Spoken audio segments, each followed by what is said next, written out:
ಕೋಟೆಯಿಂದ ಗೌರತಾಂಡಕ್ಕೆ ಹೋಗುವ ರಸ್ತೆ ಸಂಪೂರ್ಣ ಹದಗೆಟ್ಟು ಜನರ ಆಕ್ರೋಶ.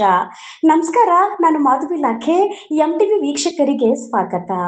ಬೀದರ್ ಜಿಲ್ಲೆಯ ಬಸವ ಕಲ್ಯಾಣ ನಗರದ ಕೋಟೆಯಿಂದ ಗೌರತಾಂಡಕ್ಕೆ ಸಂಪರ್ಕ ಕಲ್ಪಿಸುವ ಮುಖ್ಯ ರಸ್ತೆ ಸಂಪೂರ್ಣ ಹದಗೆಟ್ಟಿದ್ದು ಸಾರ್ವಜನಿಕರು ತೀವ್ರ ಸಂಕಷ್ಟ ಅನುಭವಿಸುತ್ತಿದ್ದಾರೆ. ಇತ್ತೀಚೆಗೆ ಸುರಿದ ಅಕಾಲಿಕ ಮಳೆಯಿಂದ ರಸ್ತೆ ಮೇಲೆ ನೀರು ನಿಂತು ಕೆಸರುಮಯ ವಾತಾವರಣ ನಿರ್ಮಾಣವಾಗಿದ್ದು ರಸ್ತೆಯೇ ಕಾಣದ ಸ್ಥಿತಿ ಉಂಟಾಗಿದೆ. ರಸ್ತೆಯಲ್ಲಿರುವ ದೊಡ್ಡ ದೊಡ್ಡ ಗುಂಡಿಗಳಲ್ಲಿ ಮಳೆ ನೀರು ತುಂಬಿಕೊಂಡಿರುವುದರಿಂದ ವಾಹನ ಸವಾರರಿಗೆ ಗುಂಡಿಗಳು ಗೋಚರಿಸದೆ ಅಪಾಯ ಎದುರಾಗುತ್ತಿದೆ. ವಿಶೇಷವಾಗಿ ಬೈಕ್ ಸವಾರರು ಜಾರಿ ಬಿದ್ದು ಗಾಯಗೊಳ್ಳುತ್ತಿರುವ ಘಟನೆಗಳು ಹೆಚ್ಚಾಗಿವೆ. ಶಾಲಾ ಮಕ್ಕಳು, ರೈತರು ಹಾಗೂ ದೈನಂದಿನ ಪ್ರಯಾಣಿಕರು ಈ ರಸ್ತೆಯಲ್ಲಿ ಸಂಚರಿಸಲು ಭಯಪಡುವ ಪರಿಸ್ಥಿತಿ ನಿರ್ಮಾಣವಾಗಿದೆ.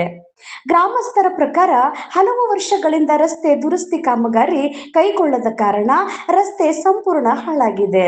ಮಳೆಯ ಸಂದರ್ಭದಲ್ಲಿ ಪರಿಸ್ಥಿತಿ ಮತ್ತಷ್ಟು ಹದಗೆಡುತ್ತಿದ್ದು ತುರ್ತು ಪರಿಸ್ಥಿತಿಯಲ್ಲಿ ಆಂಬ್ಯುಲೆನ್ಸ್ ಹಾಗೂ ಇತರೆ ವಾಹನಗಳ ಸಂಚಾರಕ್ಕೂ ತೊಂದರೆ ಉಂಟಾಗುತ್ತಿದೆ ಎಂದು ಸಾರ್ವಜನಿಕರು ಅಳಲು ತೋಡಿಕೊಂಡಿದ್ದಾರೆ. ಗೌರತಾಂಡ ಗ್ರಾಮಸ್ಥರು ಸ್ಥಳೀಯ ಶಾಸಕ ಶರಣು ಸಲ್ಗರ್ ಹಾಗೂ ಜಿಲ್ಲಾಡಳಿತಕ್ಕೆ ಮನವಿ ಮಾಡಿಕೊಂಡು ತಕ್ಷಣ ರಸ್ತೆ ದುರಸ್ತಿ ಮತ್ತು ಹೊಸ ರಸ್ತೆ ಕಾಮಗಾರಿ ಆರಂಭಿಸುವಂತೆ ಒತ್ತಾಯಿಸಿದ್ದಾರೆ.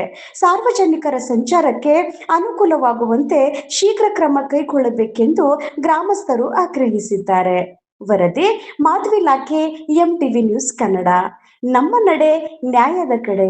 ನಿರಂತರ ಸುದ್ದಿ ಮತ್ತು ಜಾಹೀರಾತುಗಳಿಗಾಗಿ ಎಂಟಿವಿ ಕನ್ನಡ ನ್ಯೂಸ್ ಅನ್ನು ಸಬ್ಸ್ಕ್ರೈಬ್ ಮಾಡಿ. ಧನ್ಯವಾದಗಳು.